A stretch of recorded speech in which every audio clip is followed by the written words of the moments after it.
I'm Tom Putnam, Director of the John F. Kennedy Presidential Library and Museum, and on behalf of Tom McNaught, Executive Director of the Kennedy Library Foundation, and all of my library and foundation colleagues, I thank you all for coming.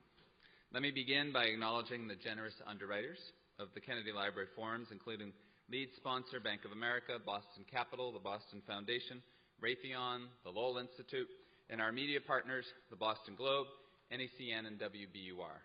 We're thrilled to be partnering with WGBH this evening to help premiere Freedom Riders, a new American experience documentary which airs nationally on PBS on May 16th, and to have as our moderator Callie Crossley from WGBH's The Callie Crossley Show, and also a regular on Greater Boston's Friday night Beat the Press. Callie also served as a producer of the Eyes on the Prize documentary series. We're short on time this evening, and I did want everyone to know the film lasts about 2 hours, and then we'll have a conversation after that for about 45 minutes. So we plan to end this evening at 8:15, and the buses, if you took public transportation, will be running through 8:30. But there's really no better way to introduce our speakers, Genevieve Hughes, Bernard Lafayette Jr., and Ernest Rip Patton, than simply to watch this incredible film. But before doing so, I wanted to thank our three guest speakers. You honor us this evening with your presence, and we are a far better country for your courage and convictions that helped us as a people move closer to the ideals on which this country was founded. Now on with the show.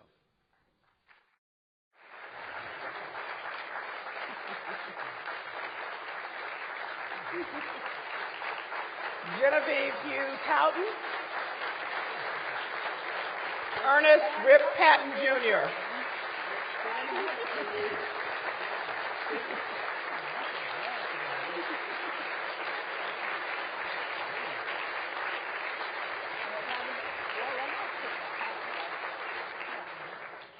We're all delighted to have them here. For those of you who have not attended a Kennedy Forum before, I will ask a few questions, and then later on, as you see there are microphones in the aisle, I will entertain some questions from you, not comments, some questions to our guests, and we will enjoy a wonderful, enriching conversation for all of us. Well, I got to start in a way that I think many of us would want to know after having watched you up on that screen. What do you all feel like looking at your young selves in the film? Despair. What does it feel like, Rip Patton? I think things are, in a sense, the same as they were in '61. I still feel the same. I'm busy doing the work, so it hasn't stopped. Bernard Lafayette? Well, I was asked, since I've seen it so many times, that I want to sit in the back and take a nap. But I just want to take a little nap. But what I did was, each time I see it, even this time, I recognize myself again. And I hadn't seen myself in certain places. So I feel a sense that it's a distance for me psychologically, and yet when I see the film, it reconnects me emotionally with that particular period. And then once again, I remember the feeling I had when I was doing it. So it's a build-up. Each time I see it, I feel closer and closer to that experience. And what was the feeling you had at that time? Well, one of the things I felt was that we were going to succeed. There was never a moment, whether it was at the bus station being beaten up, or whether it was being arrested and put in parchment. There was not one moment that I ever doubted that things were going to change. And Genevieve, for you, by the way, Bernard was 20, Genevieve was 28, and Ernest Rip Patton was 21.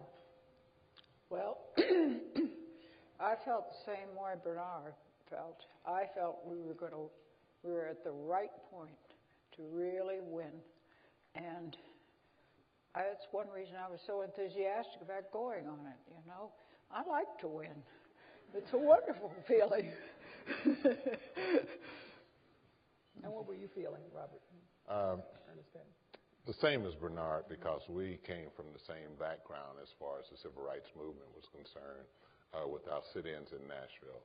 And we had been very successful in Nashville. And so the Freedom Rides, Nashville was like a little battle. And the Freedom Ride was more like getting into the war. Nashville was a local movement, and the Freedom Ride was more of a national movement. And so we just had the faith and the confidence. We knew that the Nashville students would back us up because of the first, second, third, fourth, and fifth wave. Nashville had the largest contingency of Freedom Riders, and Tennessee State had the largest within the Nashville area of people to go on the Freedom Ride. So we knew that that group would back us up. But we didn't necessarily know that it would grow as it did. Of course, that's what we wanted, and that's what we did in Nashville, was to fill the jails. And we wanted to fill all the jails in Jackson, Mississippi.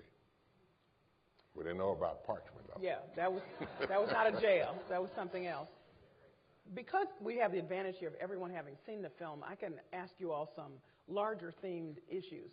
Something that comes up all the time, and I bet for all of you who speak to students frequently, is that how do you know how it was going to turn out at the end? They're a little afraid to engage sometimes in something they can't see down the road how it's going to turn out. And I say all the time, these people didn't know. They didn't know how it was going to turn out. So you just decided, I'm going to be committed to this because. Explain that. What drives you to jump in, particularly after you've signed an application that says you may lose your life? Don't everybody jump. I will call on you. Genevieve, why don't you start while Bernard is thinking? All right. I felt, and possibly I felt incorrectly, that I had pretty good knowledge of the white middle class, and I knew they felt guilty. I just knew them well enough that they would support this, which means the money, among other things, to carry on, and the money to form new chapters. I felt it was overdue, in fact. I felt people had been ready for quite a while, and that gave me confidence because, you know, however terrible it was in the Deep South, it was not that terrible towards the North. You know, I got terrific support. I remember I went somewhere in our apartment building and we had a little party, and I asked people to donate, and they donated $700. Well, this was 50 years ago. These were just the people who lived in our apartment building. So for me, that kind of response tells me something. And what did you think your presence being on those buses, being a part of the Freedom Rides, might say to somebody else looking from the outside? Well, I think they'd have to puzzle over it for a bit. I mean, here we were, a integrated group which hadn't been that way before. They'd have to figure it out. And I knew that some people were going to be very antagonized. That was obvious. But I thought we would win. All right. Rip? Well, I always go back to the sit-ins in Nashville because I think for Nashville, that's where it started. We had our training from Dr. Lawson, and the training that we had brought us together, the students together. And so we knew that no matter what, as Bernard said in the piece, no matter what, we would come. The first wave would go, and he was leading the second wave. And so Jim Swerg had said that he was the one most likely to be attacked and to be killed. And Bernard said, well, no matter what, I'm bringing the second group. And the group that was more or less not following him, but the group that was with him felt the same way. I was in the third group. I felt when it was time for my group to go, there was no problem I didn't have a second thought. But how? Why was that? Why was that? I mean, so Because let's say there were 30 of you, or there's 60 more outside of that group. What made you all Numbers do it? had nothing to do with it. But this was my not the own numbers, yes. individual decision to Right. make. Why? So And why? Because I knew that it was the right thing to do. It was something that I wanted to do. And it was something that I had been trained to do, to overcome fear and to know that we were doing the right thing. And for you, Bernard, Lafayette? I wasn't prepared to live with segregation and discrimination. So if it took death to stop it, so be it. I wasn't going to live with it. And what had happened to you in your life that got you to the point of saying, I must do something to change this, and I believe I can? Well, it was my grandmother. I was 7 years old, and she was my leader. And I'd seen her do some things that were not ordinary. And I wanted to follow in her footsteps. She, like for example, in Tampa, Florida, she went and bought an orange grove and got some lots, cut them up, sold people lots, and they got Walton to help them build houses on them. She opened up a grocery store. I was standing right there when the fellow was digging the foundation, and she told him how deep to build the foundation. And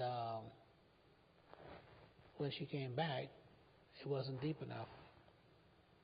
And he said, well, I know what the code is, okay? This is sufficient for one-story, grocery store. She built a grocery store. She finished her third grade. Okay? In fact, you look like my grandmother. Oh. I'm sure she was 20 that you're remembering her at 20. Yeah.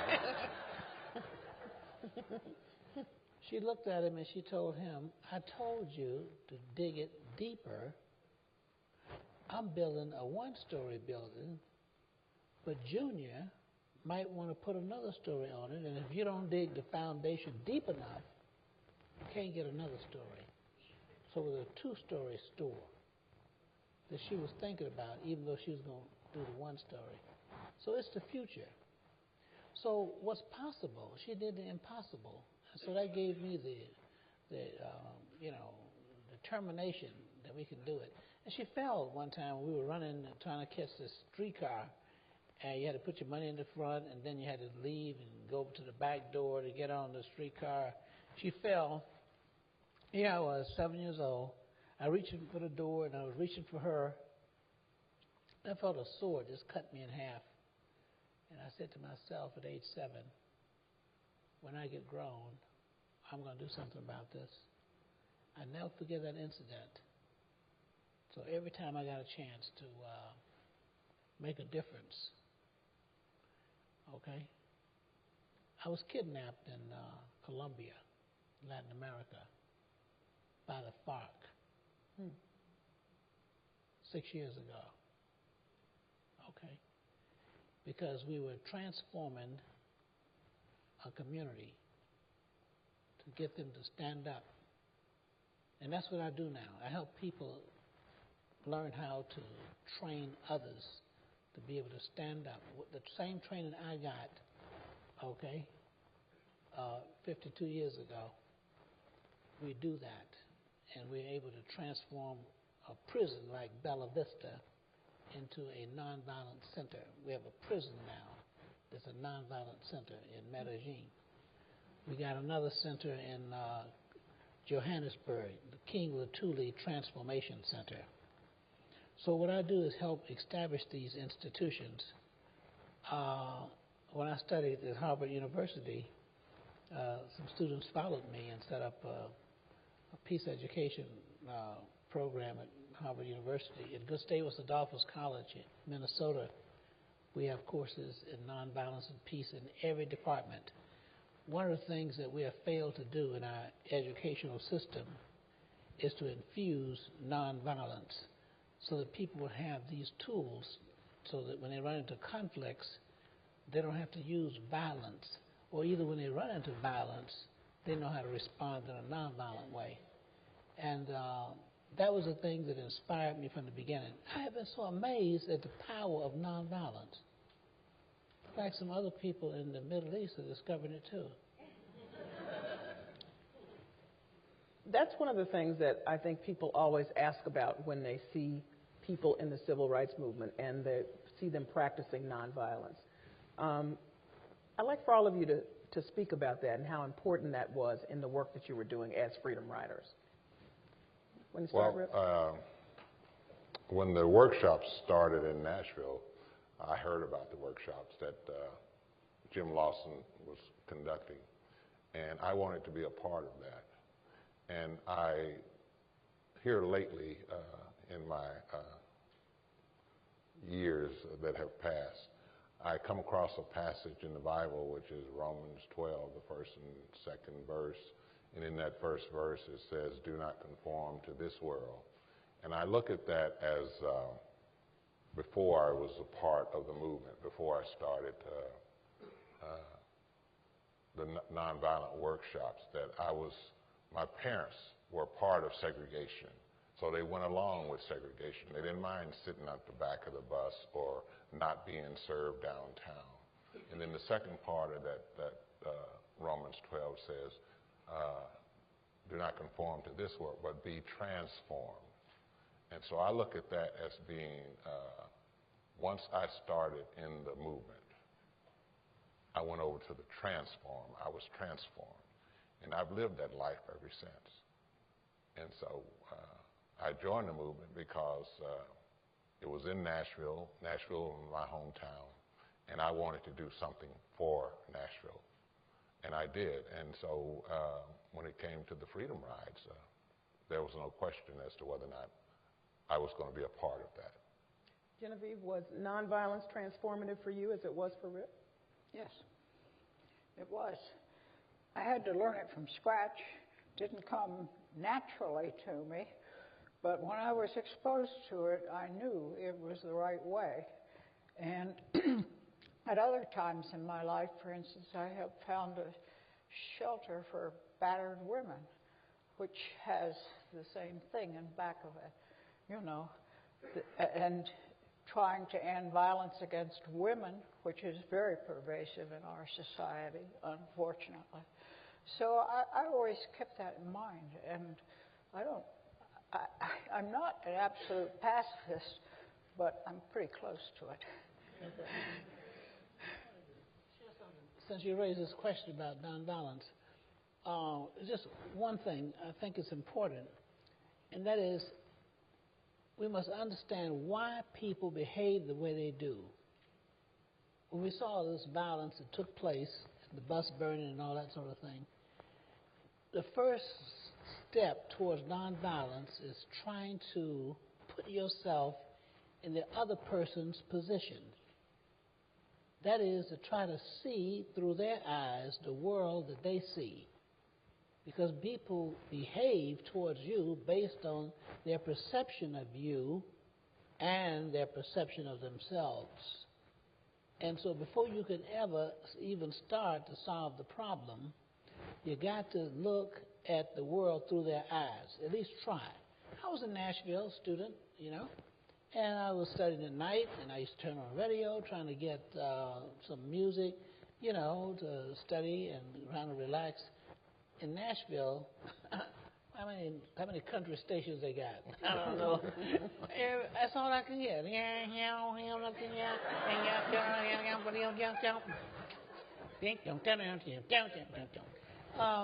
And we grew up in the South, and I used to see my parents change station, Hee Haw, and Grand Ole Opry and stuff like that.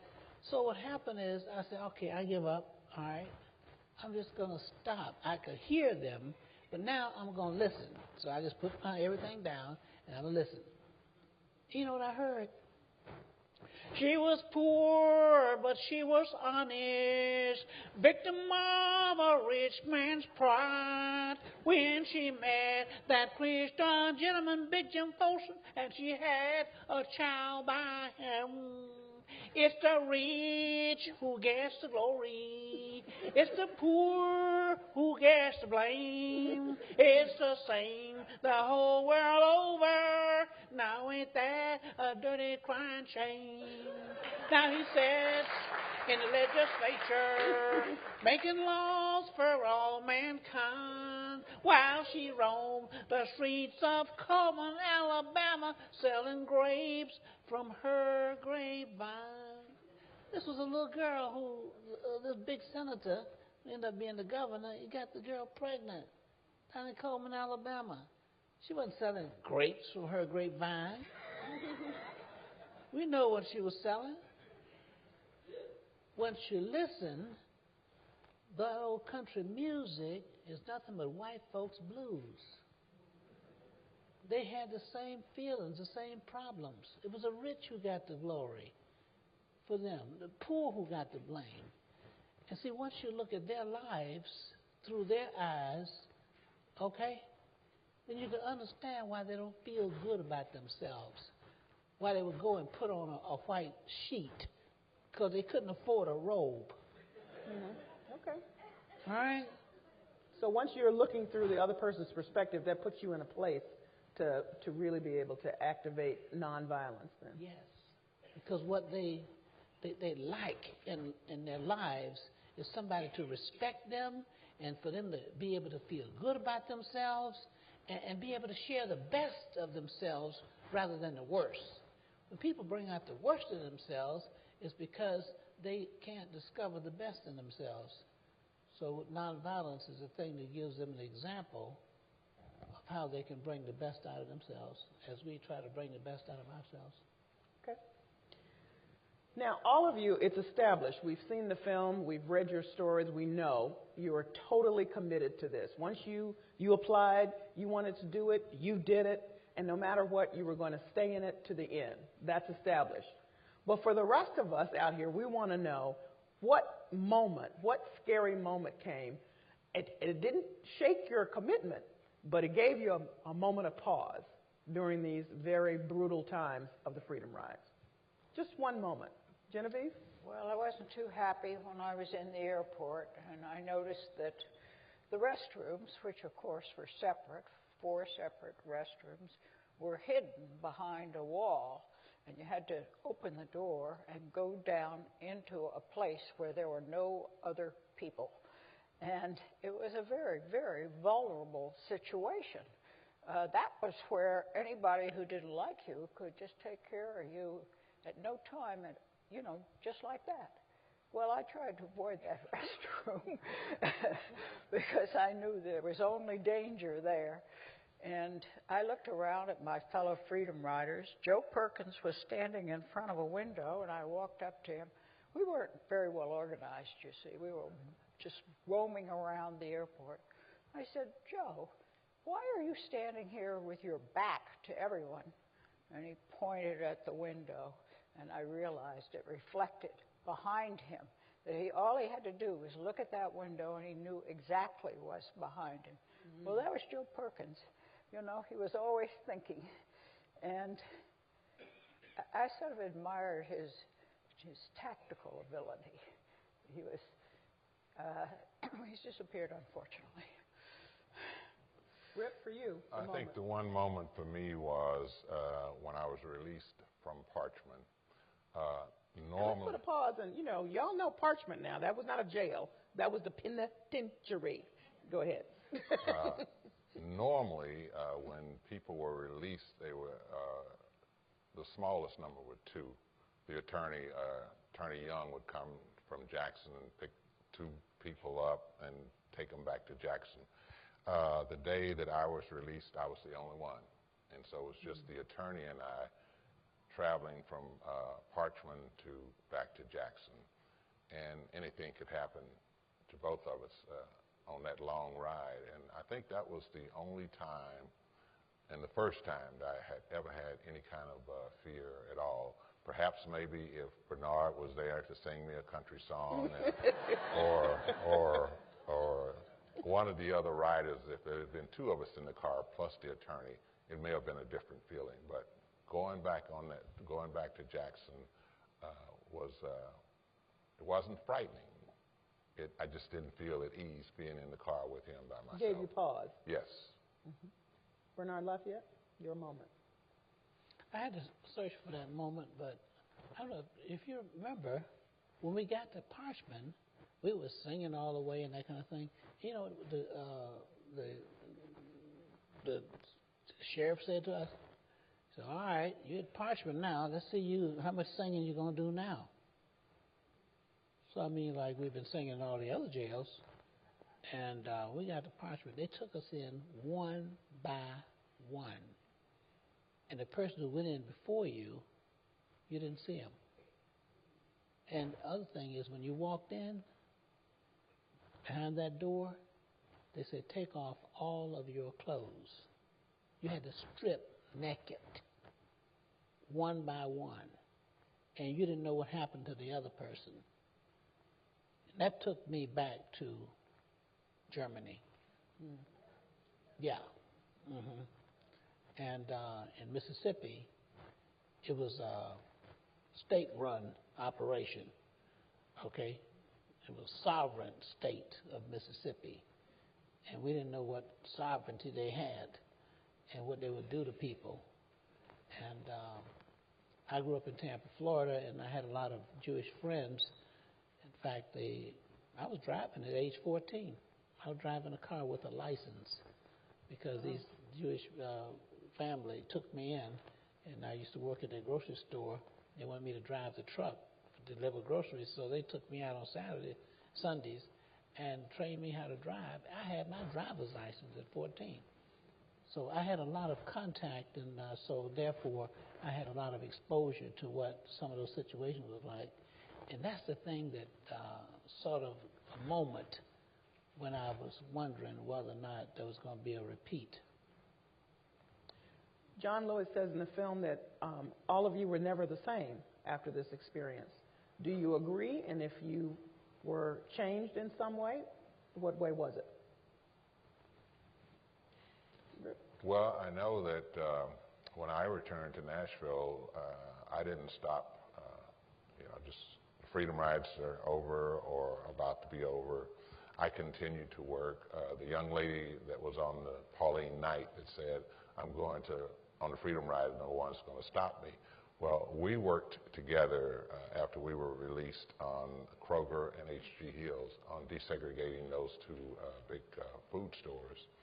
And shortly after that, I was asked to come to New York and to be a fundraiser for CORE, for the Freedom Rides, and I did that for a year. But things have really, for me, I guess, I got away from the movement for a while, and everything was kind of went to sleep. And then when I moved back to Nashville in 1991, I read a newspaper article about myself.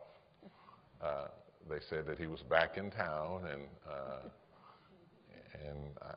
no, first of all, they called me, and I said, "Well, how do they know that I'm back in Nashville?" And then the Tennessean, they asked to come over and do an interview, and they did. And I said, "Well, I'm back, and I'm back home where it all started, and I'm ready to get started again." And so since 1991, when Bernard called me and we did a retracing of the Freedom Rides with 2 bus loads from 8 to 81 or 8 to 98, so I've been active ever since. So I should have said this is really a two-part question because you gave me a beautiful recitation of what you've been doing. What I want to know is, have you been changed emotionally? Were you changed emotionally from that experience? Yes, I was changed emotionally from that experience, and you see the change sitting right across from you. Wasn't too much of a change. I didn't have to make much of a change. I've always been, as Clark Kent would say, I'm the mild-mannered person that I've always been, and I was never a violent person as a young person. So I guess I was meant to be just that nonviolent person. Okay. And my mother, as she grew older, she would worry about things. I said, Mom, worrying is going to take you away from here. And so I don't worry about things because that works on your whole body. And so being a part of the Freedom Rides, I didn't worry about it. I knew that I would be safe. One way or the other, I was going to be safe. I knew that I was going to make it through that because of my experience in Nashville with the sit-in. And I knew I had people like John Lewis and Bernard and Bevels and Diane, and I could go on and on and on behind me. And they knew that I had their backs because that's the way we did it in Nashville. Okay. Genevieve, were you changed, as John Lewis said, and Well, if so, how? Remember, I was a municipal bond analyst. You couldn't go through that without changing a lot.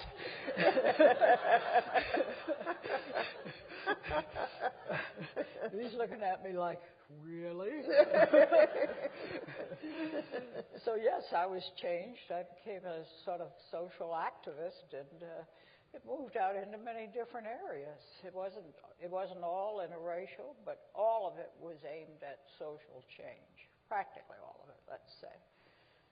So yes, and I was never happier than when I was busy in the civil rights movement. And I used to walk along the ground or something. I felt like I was 3 feet off the ground. I was so happy just to be doing that.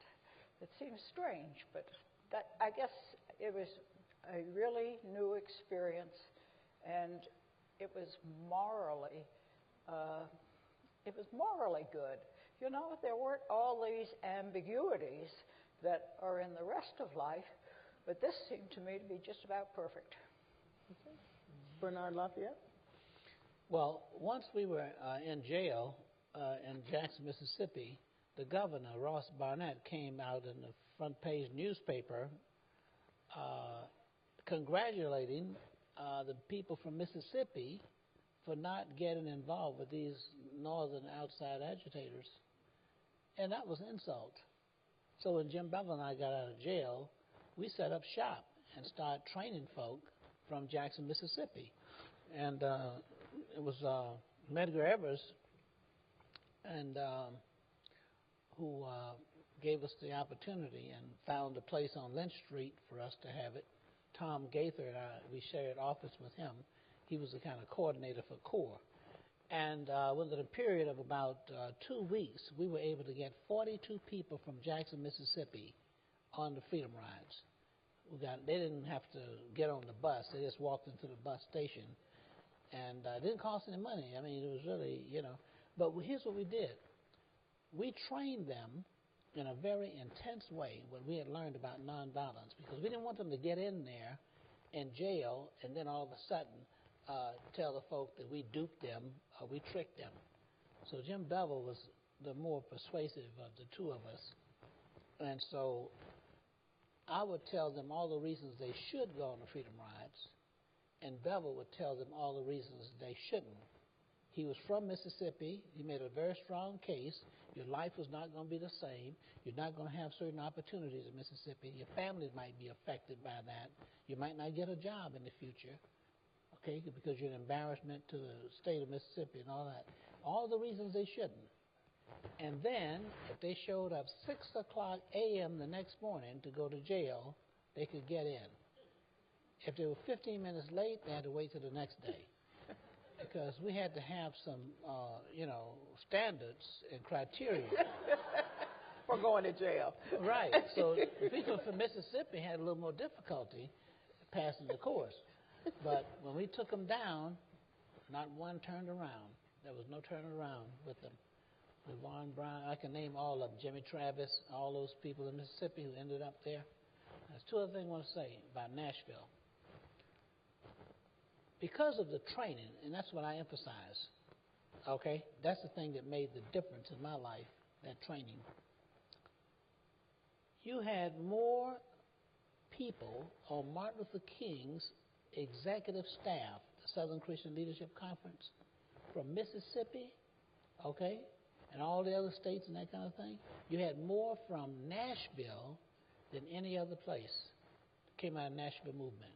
Jim Bevel, Diane Nash was on the staff, executive staff of Martin Luther King. Okay.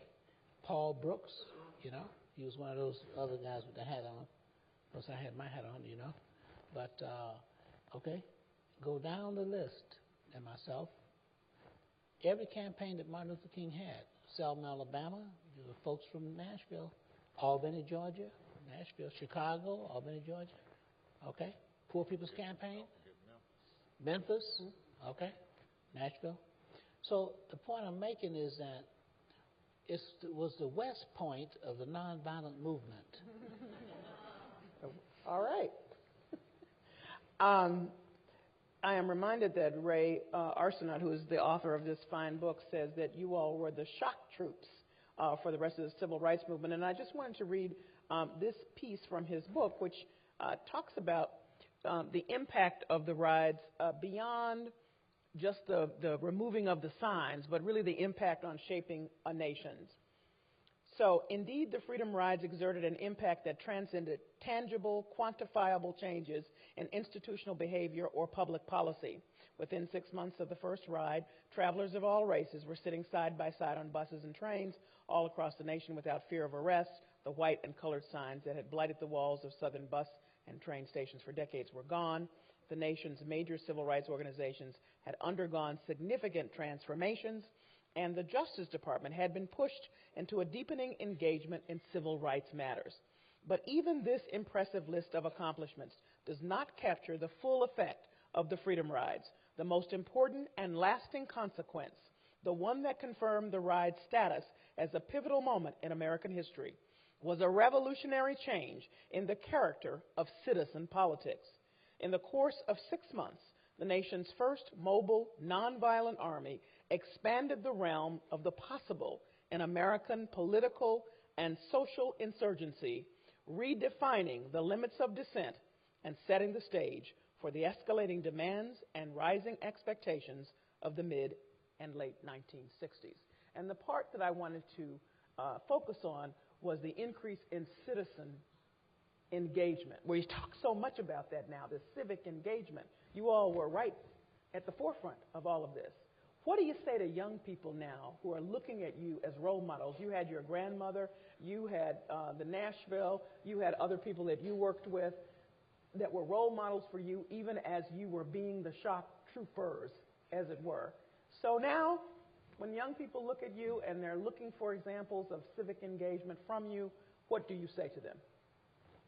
Well, where I live, we have a bunch of high school students. They didn't engage in any cross-racial activities, but they were aware that the levees on the Mississippi River were so weak that if there was a heavy rain, they would be swept away.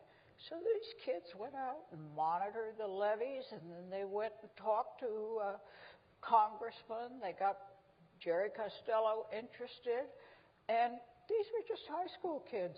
You know, of course they had a teacher who was urging them on, but I don't think she was doing it all. The only thing I regret is that she didn't stay in the background more and let these kids develop their own program. But I think it's feasible for high school kids to look around and see something that they feel is wrong and involve themselves in it. They can use nonviolence there too, you know. And I found that very inspiring, you know, at this late date, that these kids would get out there and do that. They haven't won yet, but I think they will. And that's the Army Corps of Engineers, a really tough outfit that doesn't want to do anything. So, what lesson do you want them to take from your example, if any? What do I want them to take? From your example. Well, I want them to not demand. I want them to be courteous. I want them to communicate with the people they're dealing with. I don't want them marching up and down demanding this and that and the other, at least until it's hopeless, if it should ever get to be that. But I want them to learn that if they're determined and civil, they may get what they're trying to get. And mind you, there's no money for this. This is not something you can just reach out and say, Corps of Engineers, take care of this. It's a very, very expensive thing. And we've already had one flood about, I think it was 1996 maybe, and it wiped out all kinds of things. Not whole towns in most cases, but in some cases it did wipe out whole towns. They had to move them up on cliffs. So I want young people to feel that they can affect things and people to help them. And I'm not saying grade school people. I'm talking about people who are capable of analyzing things and can do it without getting so emotionally involved that they contradict themselves, shall we say. And I think there's a lot of that needs to be done because essentially our politicians have deserted us. You know, they're out there working a way to enrich a lot of people who are already enriched. And it takes a lot to get them to adopt something and follow through on it. This is a terrible time in politics, I think. Well, thank you. Rip? I was in Memphis about 3-4 weeks ago and talked to about 600 junior high school students. And when it came to the Q&A portion of the program, there were a lot of questions, but there was one that stood out to me. The mic was out, and they would walk up to the mic, and there was a young lady sitting over on this side of the room, and she walked past the mic, came down to the foot of the stage, and she said, I want to do something. I don't know what I want to do, but I want to do something. I want to make a change. And I said to her, really think about what it is you want to do. What is it that you're passionate about? And I said, do you have any friends? And her whole class stood up and applauded to let me know that they were her friends. I said, okay, find somebody in your class that is as passionate about what it is that you want to do. And then go to your teacher, go to an advisor, go to your parents, and talk about it. And then find some civic leader that is passionate about it. And one of the things that was going on was with the teachers. They're trying to get the older teachers to retire so they can bring new teachers in at a lower rate. But we need those old teachers who have been there for a long time. And so I told them that, I said, when the Board of Education has this meeting about the teachers, I said, you could have the blue flu as a student or students. And I explained to them about the blue flu. I said, that simply means that you're sick that day and you can't go to school. But you can fill up the Board of Education's lobby and take your signs, but be quiet and orderly. And let them know that you're in favor of the teachers and you want to keep your teachers. But then when I drove back to Nashville, I caught the very end of a news report, and it was a young man who had was with one of the organizations. I don't know if it was the Lions Club or the Elks or who it was, because I caught the last of it. What he was doing was he had a program called the Saturday and Sunday Breakfast. And what he did was he would have Ziploc bags with enough breakfast in it for school kids. They were fed Monday through Friday in school, but they didn't have the opportunity to have breakfast on Saturday and Sunday. So I said, I need to find out about that program. Take it back to Memphis, talk to this young lady, see if that's something that would interest her, because children will help other children. I don't think they think about, well, you live up here and I'm down here. I think they meet, and especially when it comes to helping each other. So that's a project that I'm working on that I'm going to take as soon as I get all the information.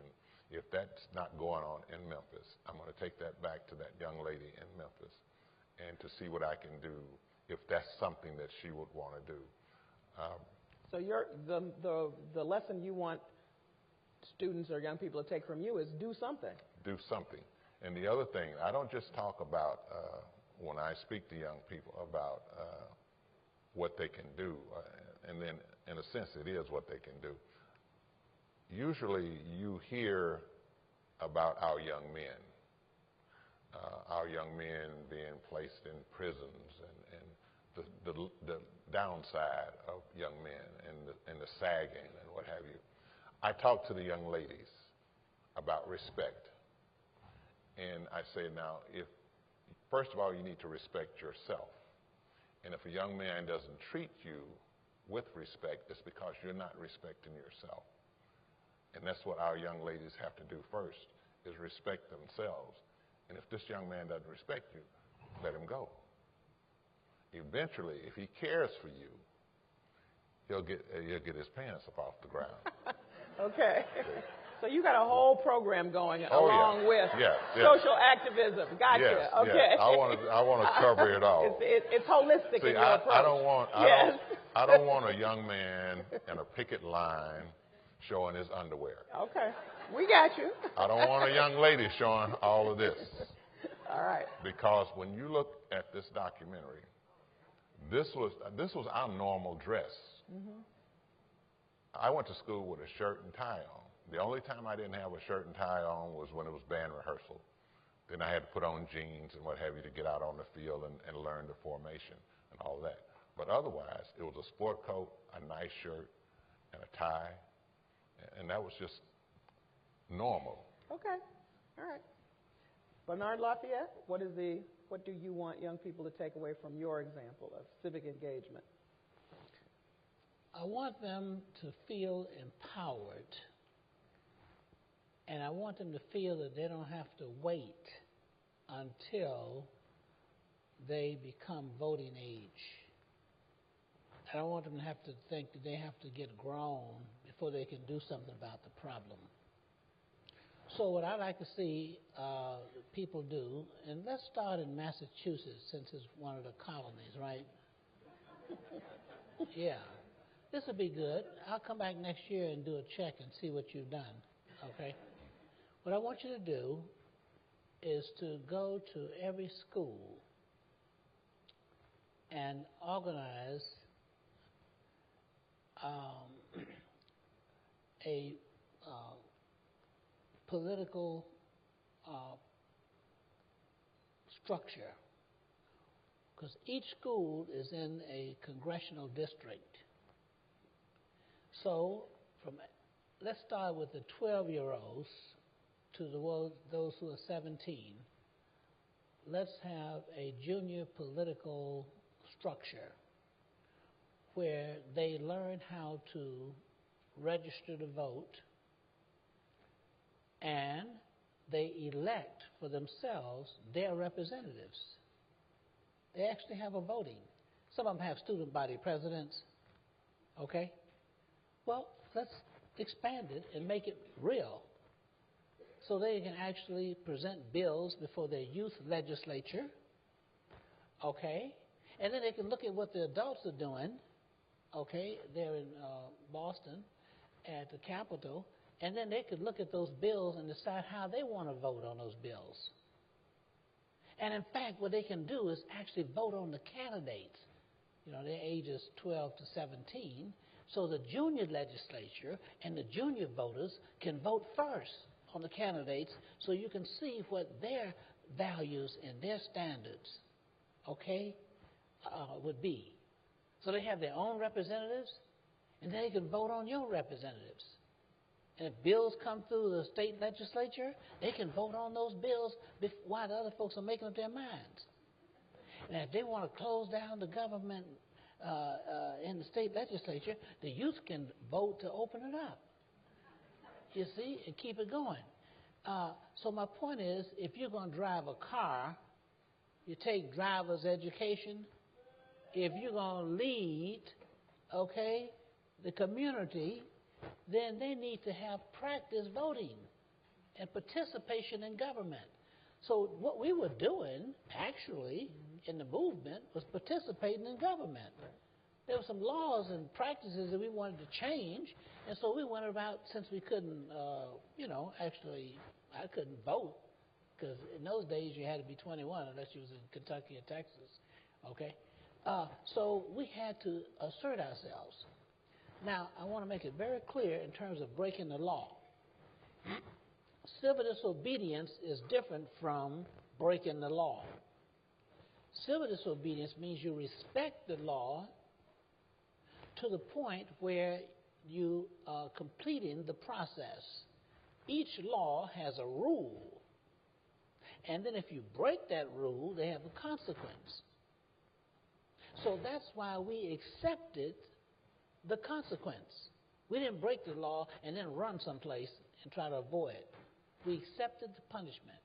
We willingly went to jail. But we were breaking the law in order to change the law.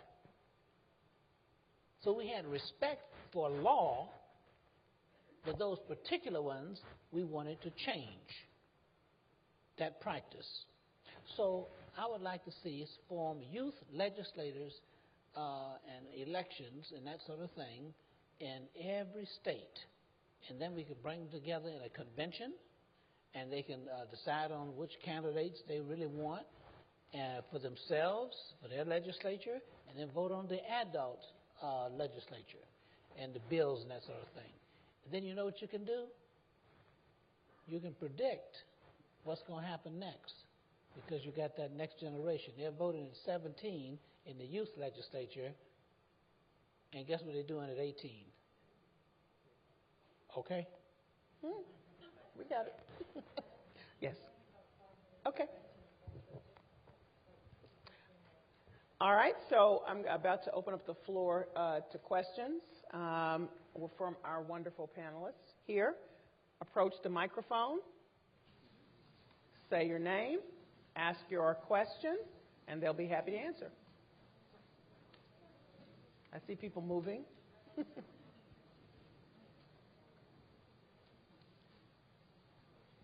I've never had a shy crowd here. Oh, here we go. Okay.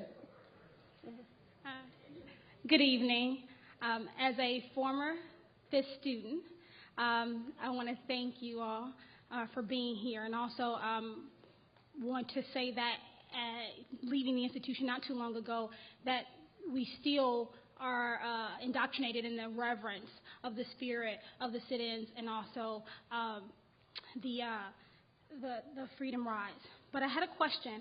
While I was there at Fisk, when they were telling us about the Freedom Rise and the sit-ins, they also expressed to us, some professors, the extent that race may not be our issue as though it was yours in this time. And so I want to find out if you agree with that. And if you disagree with that, what do you think the injustice of this time would be? There was statements made focusing on socioeconomic status rather than race would be more of our issue. Is race is mute? Should we just let that go and focus on something else? I'll take a shot. I don't think concentrating entirely on racial issues is too productive, because we now have some really devastating issues that have to be addressed, and one is poor people and their economy.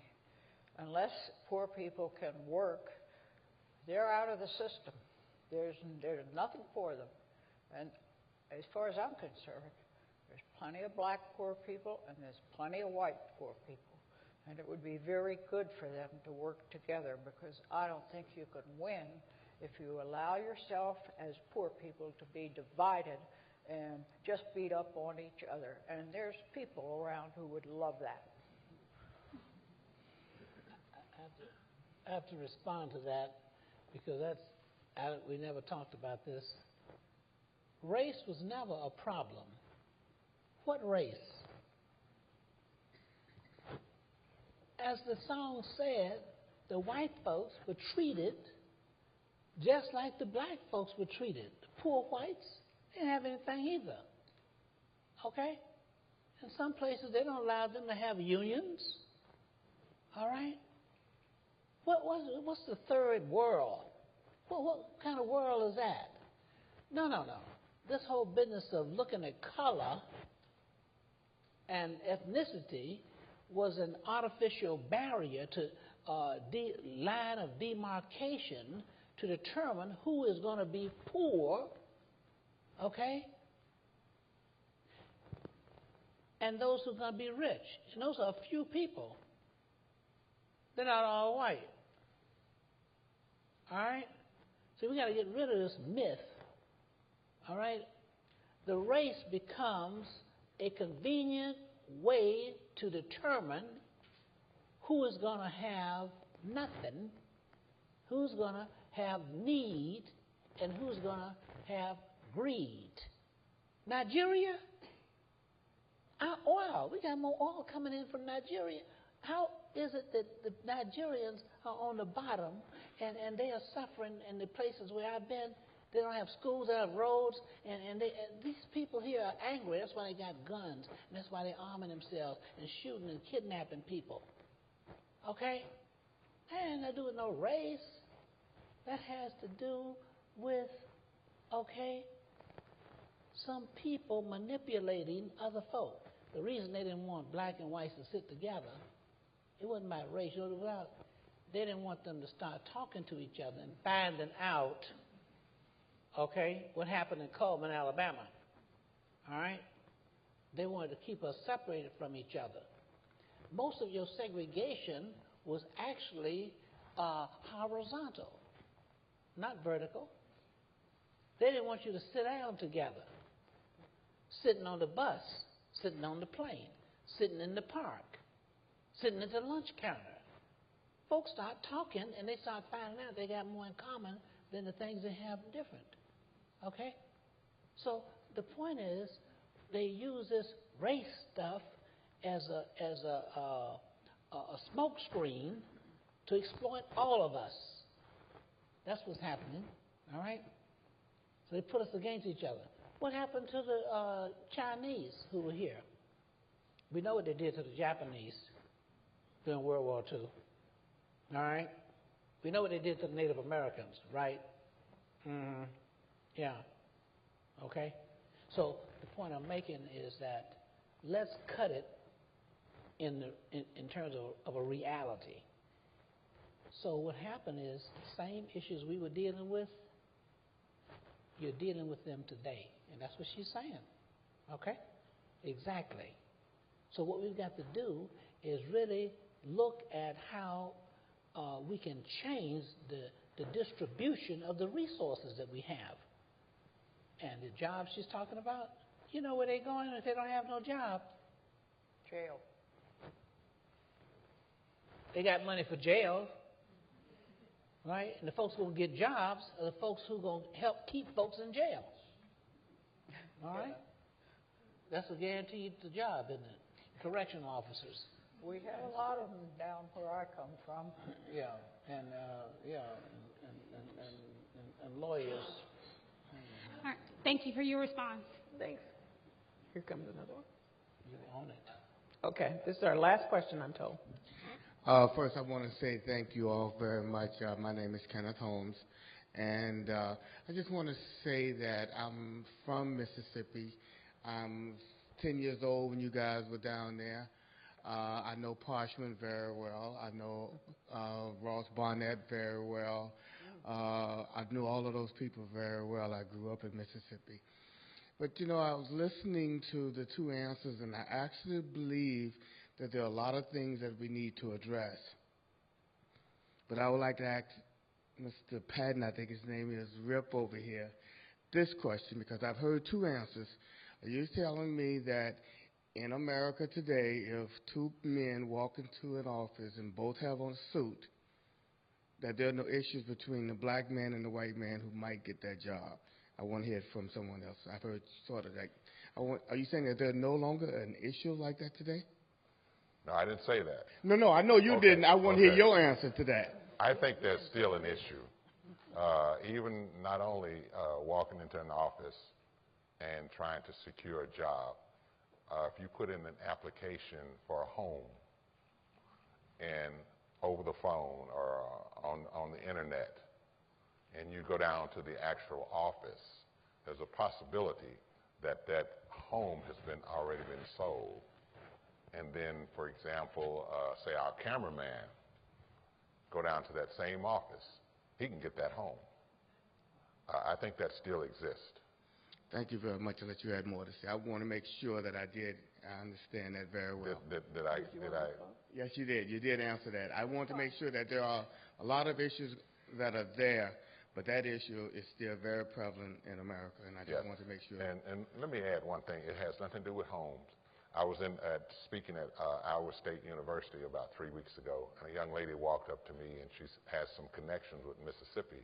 I don't remember the town that's in Mississippi, but she said that a friend of hers wrote to her, and there is a chicken farm in this town where blacks work at a minimal wage. Mexican Americans are moving into this town. They are firing the blacks, hiring Mexican Americans at even a lower rate of pay. I don't have a problem with Mexican Americans moving anywhere they want to move. The problem is I think that the Mexican Americans should demand equal pay, if not more. And so hopefully when we have our reunion in Chicago, that will be addressed. I know that Diane Nash, C.T. Vivian, Reverend Lawson are working in some of the counties in Mississippi. And that's something that will be addressed about wages and equal pay. So when we have our reunion, there's a lot of things that are going to happen that we're going to talk about immediately after the Oprah show. So 50 years ago, 20-year-old Bernard Lafayette said he could not live his life with segregation. 28-year-old Genevieve Houghton said, I've never felt so good as doing this work, and it's morally correct. And 21-year-old Ernest Rip Patton said, I will not be moved, and I will have a commitment that will be a lifetime commitment. They are freedom riders. Give them a hand.